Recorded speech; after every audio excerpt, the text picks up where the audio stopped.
Assalamualaikum warahmatullahi wabarakatuh. Bismillahirrahmanirrahim. Alhamdulillah wa bihi nasta'in. Wassalatu wassalamu ala Rasulillah sayyidil mursalin wa ala alihi wa ashabihi ajma'in. Amma ba'd. Anak-anakku yang dimuliakan Allah Subhanahu wa taala, pertama-tama puji dan syukur kepada Allah. Mari kita sama-sama memulai kajian kita pada kesempatan sore hari ini dengan mengucap Alhamdulillah. Salawat dan salam atas Nabi kita Muhammad sallallahu alaihi wasallam. Mudah-mudahan selalu Allah melimpahkan juga atas keluarga, sahabat dan pengikut beliau sepanjang zaman. Anak-anakku yang dimuliakan Allah Subhanahu wa taala, apa kabar pian beratan? Alhamdulillah baik. Mudah-mudahan selalu semangat, sehat walafiat dan dimudahkan dalam menggapai harapan dan cita-citanya. Kita masih seputar masalah apa ya? Masih ingat? Ya jelas masalah sholat ya. Lebih spesifik masalah rukun sholat. Allah yaftah alaih. Allah yaftah alaih. Salah satu ungkapan ya, orang kalau senang dia ditanya, kita huni bisa menjawab Allah yaftah alaih.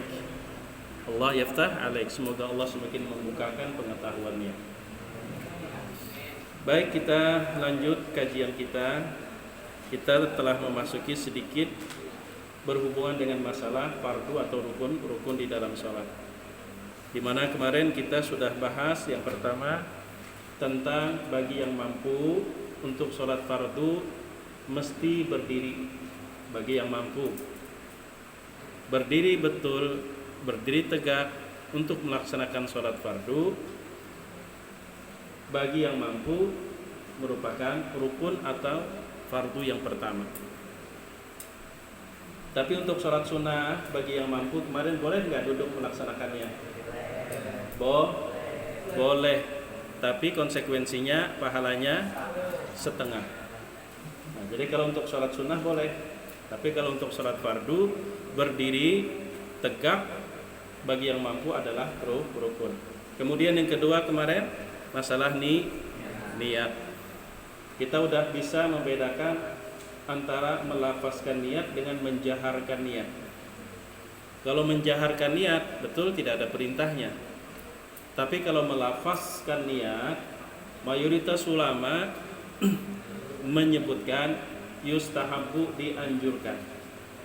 Dan yang dimaksud melafazkan niat itu bukan di mulut, tapi di dalam hati. Ujar kita tuh seperti membaca, saya sholat isya mengikut imam fardu karena Allah. Dibaca dalam hati, itu yang dimaksud dengan melafazkan. Walaupun yang penting sadar bahwa kita ini akan sholat isya, itu pun sudah termasuk niat. Tapi anjuran ulama dilafazkan di dalam hati. Kita udah juga membicarakan apabila niat itu kita mulai versi Imam Abu Hanifah, mulai di asrama sudah boleh, asal antara asrama sampai ke musala tidak dipotong oleh perbuatan yang tidak berhubungan dengan sholat. Menurut Imam Malik boleh, tapi jangan terlalu sungsung. Di muka pintu udah bisa kita pasang niat. Tapi menurut Imam Asy-Syafi'i masang niatnya antara hamzah dan huruf ra. Allahu Akbar. Di situ pasang niatnya. Tapi kalau niatnya tadudi Allahu Akbar, blank kepalanya, kadada niat sama sekali, limbah sudah bar hanyar aku sholat isya, nah maka itu tidak sah. Jadi besungsung boleh, terlambat kada boleh. Terima kasih. Masya Allah. Nah kemudian kita memasuki yang ketiga, rukun sholat takbiratul ihram. Apa gerak maksud takbiratul ihram itu? Takbiratul ihram itu adalah ucapan Allahu Akbar pertama kali sebagai pertanda sholat sudah mulai. Allahu Akbar. Jadi takbiratul ihram itu ucapan Allahu Akbarnya, bukan mengangkat tangannya. Kita bicara rukun, belum kita bicara sunnah. Jadi bila orang bertakun apa kira maksud takbiratul ihram itu, lalu mempraktekkan Allahu Akbar, kadang orang mengangkat tangannya kah atau mengucapkan Allahu Akbarnya. Mun kita kada belajar bingung. Nengaran takbiratul ihram itu mengucap Allahu Akbarnya, bukan mengangkat tangannya. Jadi mengucap Allahu Akbarnya itu rukun, sedangkan mengangkat kedua tangan itu sunnah. Artinya kalau ulun praktekkan begini, tanpa mengucap Allahu Akbar sah kada sholatnya? Tidak sah. Tapi kalau berdiam aja Allahu Akbar, sah kada sholatnya? Sah. Sah sholatnya betul. Kenapa? Karena ngangkat tangan ini hukumnya sunnah. Sedangkan Allahu Akbar yang diucapkan itu rukun. Kemarin salah, keliru atau meninggalkan rukun, sholatnya tidak sah. Tapi kalau salah atau keliru menyangkut perkara sunnah, sholatnya tetap sah, cuman nilainya tidak maksimal. Bolehlah umpama sholat takbiratul ihram itu diganti. Maksudnya apakah lafaz Allahnya atau kalimat akbarnya? Allahu kabir umpama. Umum mayoritas ulama mengatakan tidak boleh, walaupun ada rincian, kecuali Imam Abu Hanifah. Tapi ini sekedar pengetahuan, tidak boleh dipraktekkan di tengah-tengah orang yang tidak tahu. Kalau dalam madhab Imam Abu Hanifah, jangankan mengganti kalimat akbar, misal menjadi a'zam, Allahu a'zam. Dalam madhab Imam Abu Hanifah boleh. Jangankan yang itu, terjemah gen boleh. Kurang Banjar, Allah Maha Ganal. Dalam madhab Imam Abu Hanifah itu boleh, tapi masyarakat kita tidak mengetahui dan tidak terbiasa. Tapi sekedar pengetahuan, tidak salahnya kita tahu. Sementara mayoritas ulama dari kalangan Syafi'iyah, Malikiyah, kemudian Hanabilah, mayoritas ulama mengatakan tidak boleh diganti-ganti. Bila diganti maka tidak sah takbiratul ihram. 4 orang sedikit, orang banyak. Orang banyak aja kita. Jadi Allahu Akbar diganti Allahu Azim, kada boleh. Allahnya diganti Huwa Akbar, kada boleh juga, walaupun dhamir itu maksudnya Allah juga. Intinya kayak tupang sudah takbiratul ihram. Yang paling hati-hati itu hanya jangan sampai panjang. Allahu Akbar. Kalau disengaja dan tahu makna, bukan sholatnya saja yang tidak sah, murtad orangnya. Kalau disengaja padahal tahu artinya. Allahu Akbar. Kan dalam Al-Quran, Allahu adina lakum am adallahi taftarun. Hamzah di situ kalau dipanjangi itu berarti di situ terdapat 2 buting hamzah. Allah. Cuman karena betatai 2 huruf yang sama, biasanya diganti dengan memanjangkan harokat yang pertama. Allah menjadi Allahu Akbar. Apa artinya? Apakah Allah itu maha besar? Malah meragukan. Makanya kalau disengaja tahu maknanya, bukan sholatnya aja yang gak sah, orangnya murtad, wajib syahadat lagi. Itu takbiratul ihram. Tentu dalilnya sabda Rasul, miftahus sholati tahuri at-tuhuri wa tahrimuha takbiru wa tahlilu wa taslim. Kunci sholat itu bersuci. Bila orang kada bersuci kada kau masuk. Sedangkan tahrimuha, maksud tahrim itu di mana seseorang itu tidak boleh melakukan kecuali yang sudah tergariskan sesuai aturan. Tahrimuha itu terhitung mulai at-takbir, mulai Allahu Akbar. Wa tahliluha, dan orang sudah boleh berbuat apa yang dia inginkan itu bila sudah at-taslim. Makanya apa gerang sholat itu? Sholat itu secara etimologi, sholat menurut bahasa Arab artinya doa. Jadi setiap orang berdoa itu sama dengan sedang berdoa. Setiap orang berdoa itu sama dengan sedang sholat. Karena sholat berdasarkan kamus bahasa Arab berarti doa. Tapi sholat secara terminologi, sholat dalam istilah syariat adalah aqwalun wa af'alun muftatahatun bit takbir wa muftatamatun bit taslim. Sepaket perbuatan dan bacaan terhitung dimulai dengan takbiratul ihram dan ditutup dengan salam. Sehingga dari definisi itu kita bisa memastikan apa yang kita gawi, apa yang kita baca sebelum takbiratul ihram itu bukan bagian dari sholat. Nangka itu juga apa yang kita gawi, apa yang kita baca imbah assalamualaikum warahmatullah, assalamualaikum warahmatullah, apapun yang kita baca imbah itu, apapun yang kita gawi itu bukan bagian dari sholat. Di situ kita ngerti bila nang bukan bagian dari sholat, kita yakini itu menjadi bagian dari sholat, itu yang menyebabkan kita terjebak perkara bid'ah. Nang bukan dari sholat kita yakini lalu kita gawi, tapi sekedar menggawi tanpa meyakini, ulama berbeda pandangan.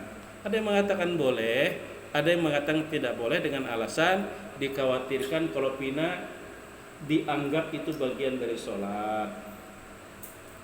Itu kalau tidak diyakini bagian dari sholat tapi digawi.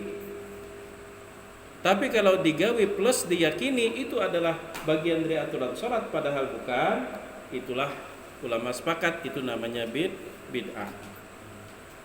Oke, itu rukun yang ketiga. Yang keempat, qiraatul Fatihah. Rukun yang keempat, membaca surah Al-Fatihah. Paham kan maksudnya? Jangan Allahu Akbar, surah Al-Fatihah, bukan itu maksudnya. Jadi membaca sampai tuntung.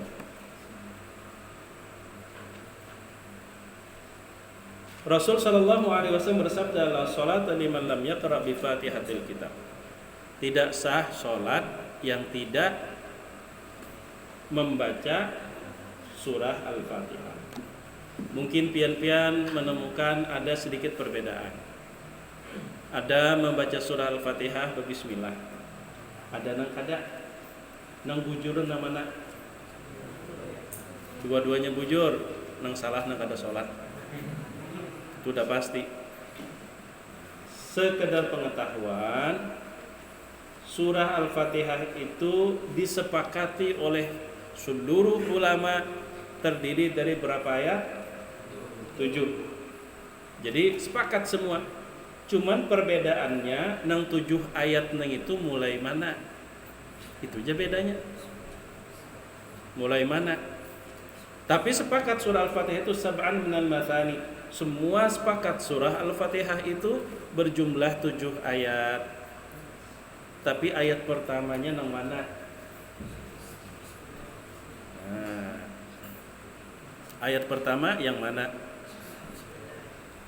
Di sini sebenarnya ada 2 versi setidaknya. Versi pertama itu nang umumnya kita di Indonesia.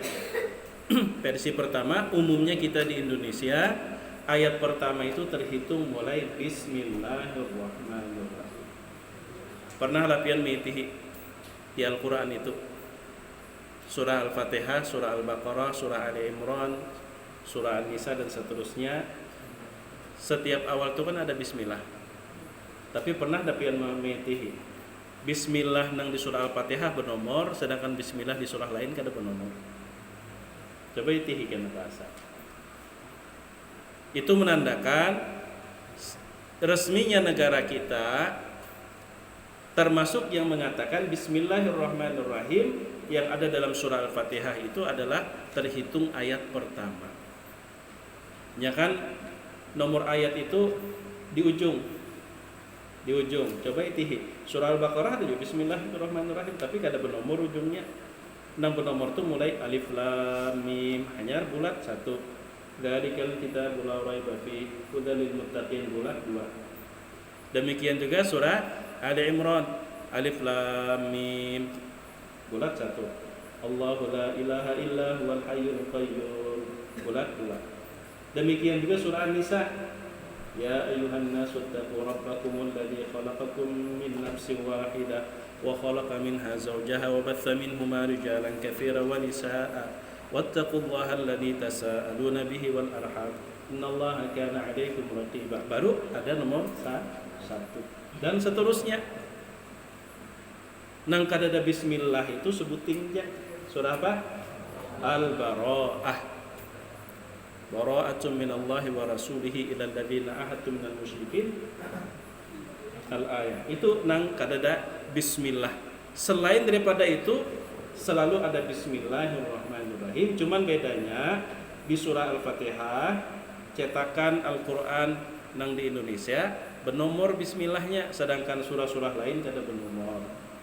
Itu menandakan bahwa mayoritas muslim Indonesia termasuk meyakini bahwa Bismillahirrahmanirrahim yang ada di surah Al-Fatihah terhitung ayat pertama.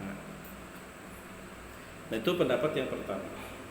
Maka konsekuensinya mulai siratal ladzina an'amta 'alaihim ghairil maghdubi 'alaihim waladdallin.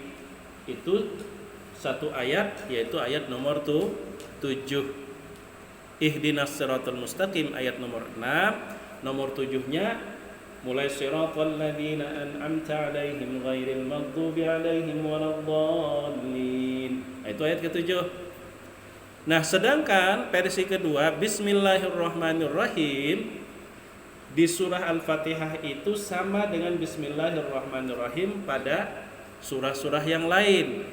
Dia bukan terhitung nomor 1. Nah, berarti nomor 1 terhitung mulai Alhamdulillahirabbil alamin. Nah, kalau nomor 1 mulai Alhamdulillahirabbil alamin, nang kaya pas supaya genap 7. Maka siratal ladzina an'amta 'alaihim. Nah, itu ayat ke-6 jadinya, sedangkan ihdinas siratal mustaqim ayat ke-5, siratal ladzina an'amta 'alaihim ayat ke-6, ghairil maghdubi 'alaihim waladdallin ayat ke-7. Nah, itu kalau kita bicara tentang status Bismillahirrahmanirrahim yang ada di dalam surah Al-Fatihah.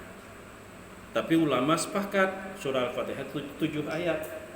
Tinggal Bismillah termasuk ayat pertama kada. Nah, itu secara umum. Tapi di dalam sholat nangkai apa? Mayoritas madhab Imam Asy-Syafi'i Bismillahirrahmanirrahim itu ayat nomor 1. Demikian juga madhab Imam Ahmad bin Hanbal Bismillahirrahmanirrahim itu juga ayat nomor 1. Cuman bedanya madhab Syafi'i menganjurkan Bismillahirrahmanirrahimnya benyaring jua. Allahu Akbar. Bismillahirrahmanirrahim. Alhamdulillahirabbil alamin. Sama itu di madhab Imam Syafi'i. Sedangkan di madhab Imam Ahmad bin Hanbal berbismillah juga, cuman begamat. Allahu Akbar. Bismillahirrahmanirrahim. Alhamdulillahirabbil alamin. Jadi Imam Syafi'i dan Imam Ahmad itu sama, bahwa Bismillahirrahmanirrahim itu ayat pertama. Cuman bedanya Imam Syafi'i menyaring Bismillahirrahmanirrahim, Imam Ahmad menganjurkan sir. Sementara Imam Abu Hanifah, ujar Imam Abu Hanifah, Bismillahirrahmanirrahim pada surah Al-Fatihah itu bukan ayat pertama. Ujar siapa tadi? Imam Abu Hanifah. Bukan ayat pertama. Maka tidak perlu dibaca, langsung alhamdulillah. Demikian juga Imam Malik, bahwa Bismillahirrahmanirrahim itu bukan ayat pertama, bahkan lebih keras, makruh berbismillah. Biar bagaimana makruh di dalam sholat maksudnya. Jadi kalau Imam Abu Hanifah mengatakan itu bukan ayat nomor 1, tapi mau dibaca ada apa-apa ya, bagus saja juga. Tapi kalau Imam Malik itu bukan ayat pertama dan makruh kalau dibaca di dalam sholat. Masing-masing punya dalil, masing-masing punya sudut pandang. Ranahnya adalah fikih komparatif atau fikih muqaranah, fikih muqarin, perbandingan hukum. Mentian sampai kuliah, insya Allah akan ketemu bahasan-bahasan itu. Nah, untung manfaatnya kita tahu. Kita di mana aja rasuk, imamnya berbismillah, kada karasuk terus kita tarik ses ya kalau masuk terus kita tahu benar baju sudah tarik ses semongko jalan. Kalau kita tahu, insya Allah kita kadang mudah abud. Nah itu untungnya orang belajar. Nang mana kada tahunya berbismillah terus. Rupanya ada santri lulusan tahfiz umpama, karena ilmunya luas dicobanya. Allahu Akbar, Alhamdulillahi Rabbil Alamin. Babatal sidin makmum, imamnya kada berbismillah aja, kada sah. Nah itu menandakan pengetahuannya sempit.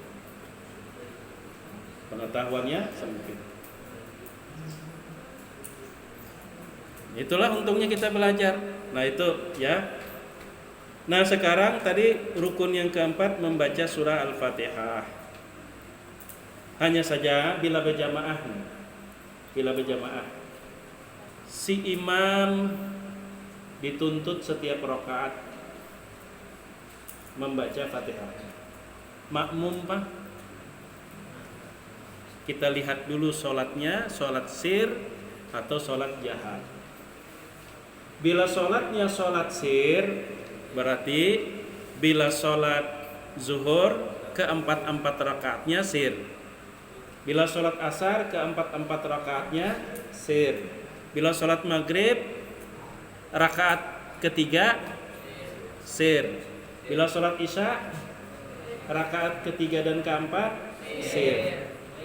Bila sholat subuh dua-duanya jahar. Nah bila sholatnya itu di pintangan rakaatnya sir, imam membaca begamat, makmum pun juga diwajibkan membaca surah Al-Fatihah.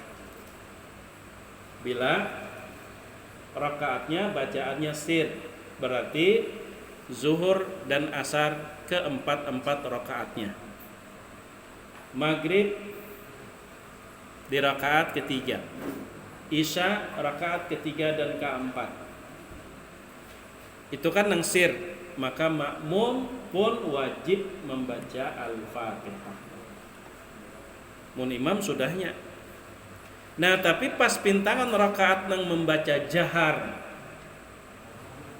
berarti rakaat pertama kedua sholat maghrib, rakaat pertama kedua sholat isya, dan 2 rakaat sholat subuh. Itu kan imam membaca jahar benyaring. Nah makmum di situ membaca surah Al-Fatihah kada. Kalau nang pintangan sir, makmum wajib juga baca surah Al-Fatihah. Sebenarnya memang ulama berbeda pandangan. Pada saat itu boleh makmumnya kada membaca karena sibuk mendengarkan bacaan imam, boleh makmumnya turut membaca surah Al-Fatihah. Boleh dua-duanya. Tapi yang pintangan bacaannya sir, makmum harus membaca juga surah Al-Fatihah. Bisa dipaham? Bisa, insyaallah lah. Jadi ini aja rumusnya. Bilangnya imam itu pintangan rakaat bacaannya begamat, surah Al-Fatihah wajib juga dibaca oleh makmum. Sementara bila imam itu pas pintangan rakaat benyaring membaca surah Al-Fatihah, makmum boleh membaca surah Al-Fatihah, boleh kada membaca. Dua-duanya boleh.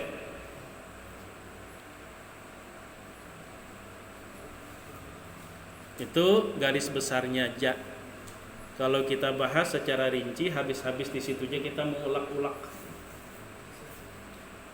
Nang mengharuskan membaca dalilnya 1, 2, 3, 4. Nang mengatakan bahwa bacaan imam yang benyaring itu sudah mewakili bacaan makmum, dalilnya 1, 2, 3, 4. Habis-habis di situ aja kita. Jadi nang harus kita perhatikan, bila imam itu sir, maka makmum mesti membaca surah Al-Fatihah. Bila imamnya jahar, makmum silahkan hendak jahar atau hendak sir. Silahkan. Nang kada boleh makmum kada sholat, itu nang kada boleh. Kemudian yang kelima, ruku'. Yang kelima ruku'. Yang keenam, kalau ruku' itu standarnya ada minimal, ada maksimal. Kelebihan dari maksimal kada sah, kurang dari minimal pun kada sah. Minimal ruku' bungkuk sedikit sekira tangan ini sampai ke lintuhut. Sampai, nah kayak ini sudah masuk kategori ruku'. Kurang pada itu kada boleh. Untuk ukuran tangan yang normal. Punya kada bertangan di sini yang dipaksa nyampe kan lagi. Ini untuk tangan yang normal. Ya. Jadi ruku itu ada batas minimal, ada batas maksimal. Minimalnya menunduk sekira tangan ini bisa menyentuh lintuhut. Nah, ini berarti sudah ruku. Maksimalnya kedua tangan ini menopang kepada lintuhut, pinggang, kemudian bahu lurus. Lurus, dan ini menopang. Bila lebihan pada itu, batal sholatnya. Kenapa?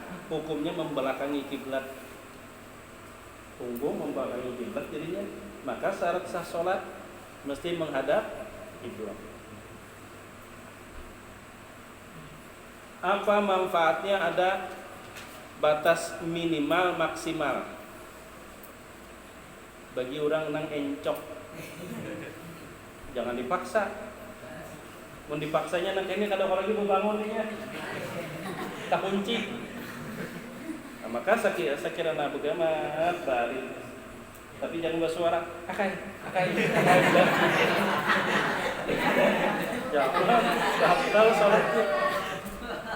Pian ini belum pernah merasa sakit pinggang lagi masih anom. Kayaknya sudah umur 40 ke atas pian, ya Allah. Ini ulun dah merasai 43 tahun umur sudah. Anak di rumah minta kawan ini bertendangan bola plastik aja. Di dalam rumah aja ruangannya. Kayak sahar tim melajari. No, nek ini no. Teknik anu nakai kada sampai seperempat jam isuk bah kawan ini lintuhut sudah lunggar sudah kada kau lagi. Kena nakai pulang. Mahadang ni lintuhut apa sudah pulih normal. Belum buka tuh. Munang umur nakai ini masih kuat. Dia suruh push up 20 kali kan masih sanggup ya. Nah, jadi itu hikmahnya. Kenapa? Ada batas minimal, ruku ada maksimal. Maksimal sempurnanya ya seperti yang dilajari oleh guru-guru kita. Ini pinggang dengan pundak itu lurus. Tangan ini mengacak lintuhut untuk bersanggah menopang.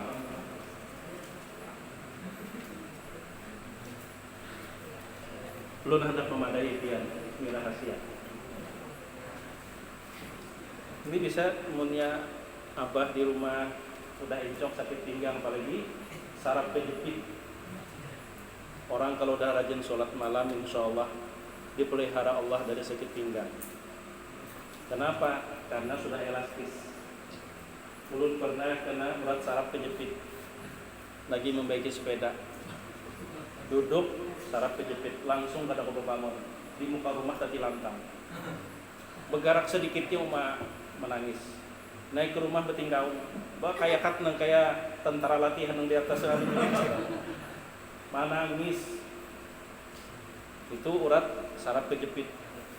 Ya biasanya tuh ya memang pertama faktor umur.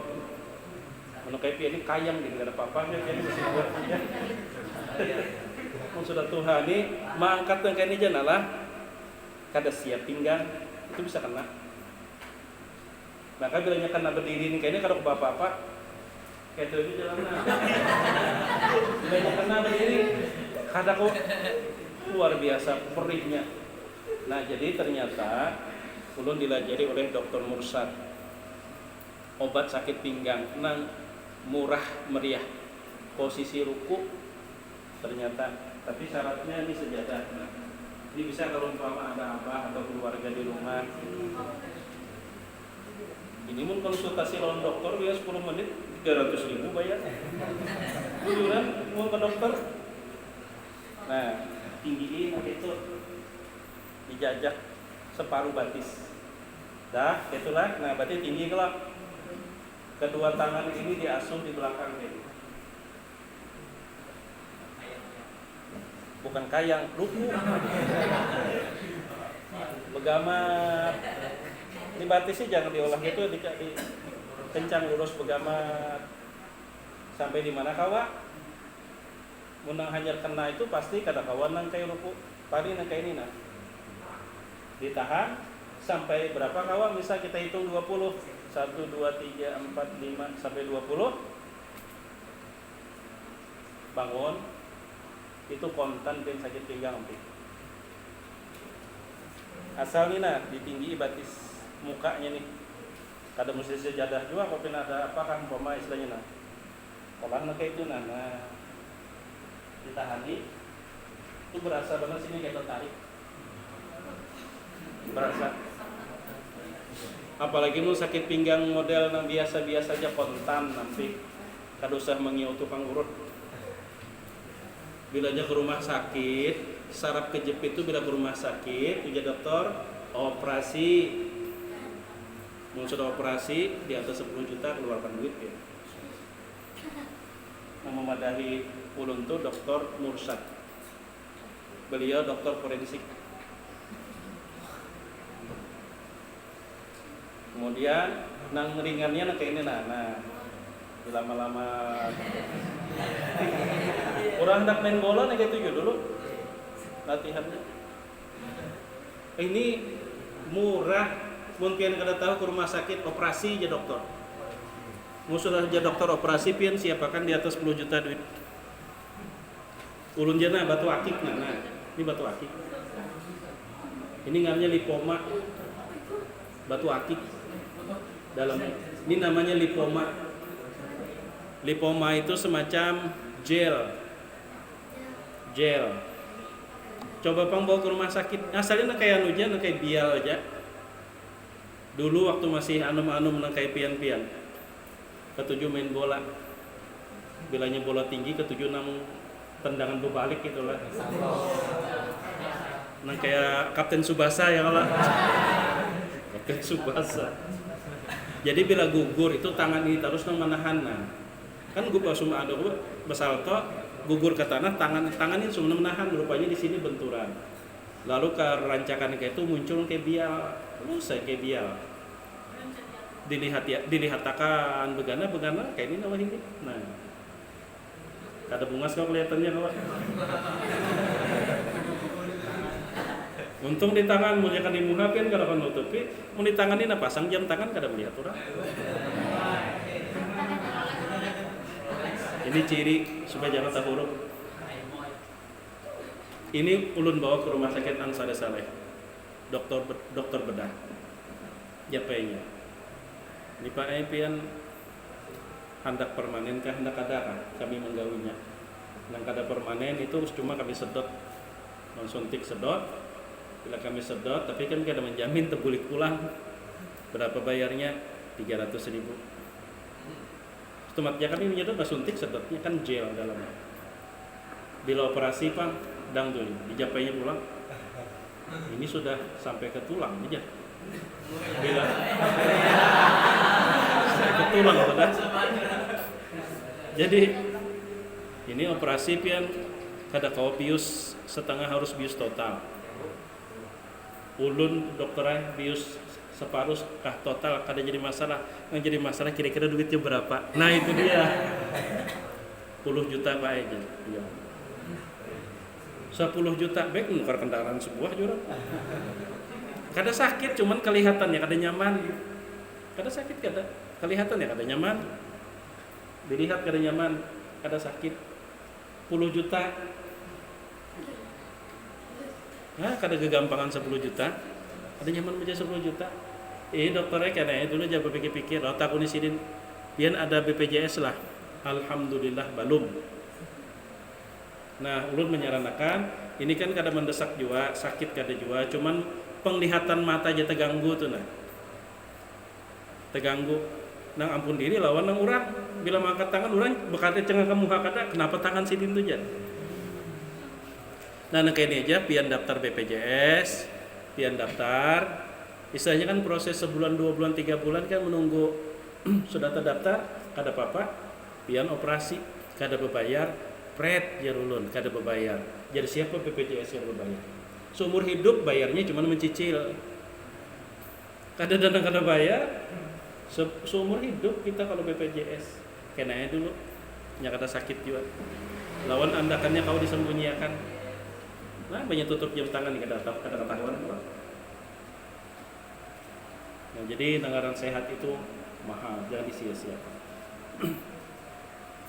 Jadi rukuk sudah, kemudian batas minimalnya kita jelaskan, maksimalnya pun juga sudah. Lalu berikutnya ar-raf'u minhu, bangkit dari rukuk. Jadi bangkit dari rukuk itu bagian dari rukun. Bangkit dari rukuk itu bagian dari rukun.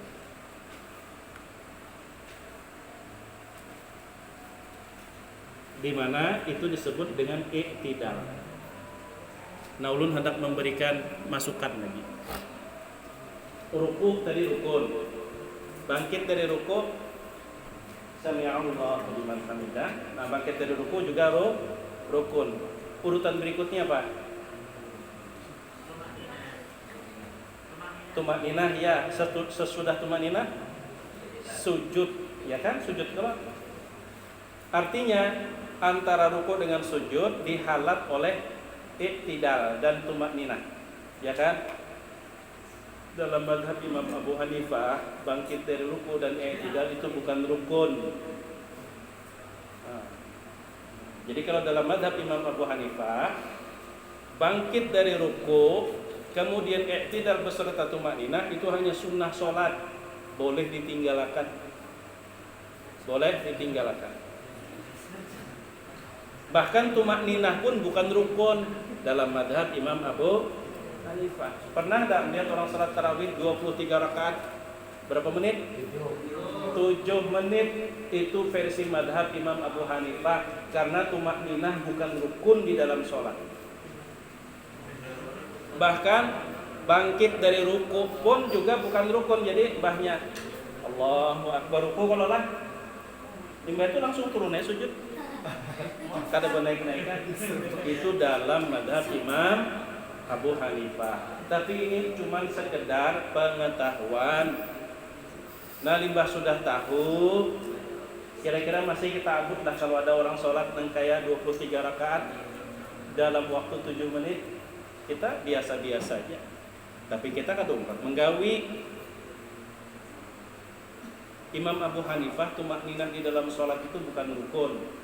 Bangkit dari ruku, i'tidal dan tumakninah pun juga bukan rukun, tapi sunnah saja, artinya boleh ditinggalkan. Itu madhab Imam Abu Hanifah. Namun kita ya tetap aja bahwa ruku itu rukun, bangkit dari ruku, i'tidal beserta tumakninah juga rukun, baru urutannya sujud. Ini sekedar pengetahuan. Ini kalau kita banyak tahu, kita tenang-tenang aja. Kalau ada orang batakun, tarik ke higa. Kalau kita memadahi. Tapi mun kita kada tahu, umpat menyambati orang jadinya kita berdosa. Apa itu sholat? Nangka itu sembahyang kada ada tumakninah. Timbul kita menyambati orang. Kita memang tidak sependapat, tapi tidak sependapat itu bukan berarti menjadi alasan kita mencela orang, kada boleh. Pahalanya belum tentu dapat, dosanya maka. Nah, menyambat kada tarawih juga sekalinya lebih parah dari tarawih. Nah, menyambat kada tarawih juga sekalinya.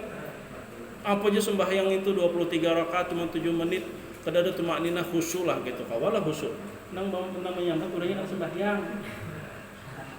Jadi malaikat nyawa lebih parah, syukuramnya hakun sembahyang 23 rakaat. Nyawa apa memandir urang je kawian. Nah, nggih waktu Isya sudah sampai jadilah. Kalau ada pertanyaan sebagaimana biasa ulun persilahkan, berarti kita sampai ke bangkit dari ruku, i'tidal dan tumakninah. Nanti kita lanjutkan tentang sujud. Terutama akan kita bahas sujud di atas 7 anggota. Kenapa 7 anggota itu? Dahi, kedua tangan, 2 lintuhut, 2 perut-perut jari kaki. Yang menjadi perbedaan itu hidung kena kah ada? Nah, itu jadi perbedaan. Kemudian perbedaan berikutnya, andai kata nih dahi kita tertutup oleh benda yang ikut bergerak. Benda yang ikut bergerak itu seperti kupiah, tertutup pernah dahi di sini, atau umpama sorban. Nah, sujud, atau umpama bolang terlalu kandal benar sini, kada kena. Bolang itu menunjukkan, sorban itu menunjukkan identitas. Sorban orang Mesir beda dengan Yaman, beda dengan Sudan. Sudan bukan Sungai Danau lah, salah satu negara di Afrika. Beda dengan Syria. Kalau Yaman itu kan separuh bersusun sirih, separuhnya kada. Itu Yaman. Kalau Syria susun sirih kiri kanan. Berapa meter panjang sorbannya? 12 meter. Oh, 12 meter. Itu standarnya 12 meter. Tapi nya kada tabal, makanya susun sirih kayak itu. Nah kayak apa tawing rumah susun sirih tuh. Nah kayak tawing rumah susun sirih atau kayak sirap. Kalau Mesir itu ini biasa kalem aja, tipis. Tengahnya abang, kemudian cuman ya paling nang 3 kilan lah. 3 kilan yang sekedar menutup, ya nang kayak kupiah, nang habang jadinya putih. Enggak kalau itu KW-nya. Nang dipakai, nang kita lihat itu KW. Nang orinya tuh berpisah. Pernah ulun pakai orinya? Pernah kalau berpisah itu belilit bahasa tuh itu berpisah. Kalau nang KW-nya kan menyatu dijahit. Nang anunya tuh rumbainya pun juga itu nang kayak rumbai tasbih panjang kayak rumbai tasbih. Nah kalau nang KW itu kan kain juga berjahit. Nah itu KW. Pokoknya ada ori ada KW juga. Ada beberapa pertanyaan, kita mulai.